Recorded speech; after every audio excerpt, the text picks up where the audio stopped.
পারি। আমি একজন মেয়ে হয়ে আমি বাংলাদেশে রেমিটেন্স পাঠাতে চাই। আমি যোগ্য হয়ে আজকে রোস্টারভুক্ত হয়েছি। আপনারা বলেছেন আমাকে 2 বছর অপেক্ষায় রেখে এখন আমাকে ডিলেটের দ্বার প্রান্তে নিয়ে গেছেন। এটা তো আমি আপনাদের থেকে আশা করি নাই। বয়েসেল ব্যর্থ হয়েছে, আমাদেরকে ভিসা ইস্যু ব্যবস্থা করে আমাদেরকে কোরিয়াতে পাঠাতে বয়েসেল ব্যর্থ হয়েছে।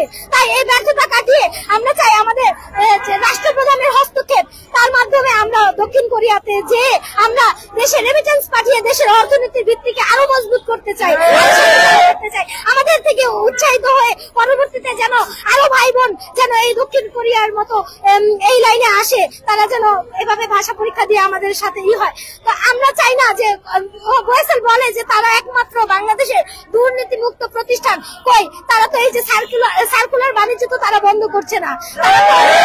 হাজার হাজার শ্রমিক, আপনার প্রয়োজন 3000, আপনি 5000 শ্রমিক স্টকে রাখেন, আপনি 5000 শ্রমিকের যোগানে রাখেন, চাহিদা অনুযায়ী তাদেরকে প্রেরণ করবেন, কিন্তু তা না করে আপনি 20,000 শ্রমিক জমিয়ে রাখছেন। এটা তো মানা যায় না। তো আপনার এই সার্কুলার বাণিজ্য বন্ধ করে আমাদের ডিলেটকৃত বা রোস্টারে থাকা যত ভাই বোন আছে, একটা ইপিএস ছাত্র, একটা ভাই একটা বোন যেন ডিলেট না হয়, এটা আমার রাষ্ট্রপ্রধানের কাছে আমার আকুল আবেদন। আমাদেরকে ডিলেট না করে আমাদের কাজের সুযোগ করে দেন, আমাদের দক্ষিণ কোরিয়াতে আমাদের ভিসার ব্যবস্থা করে দেন।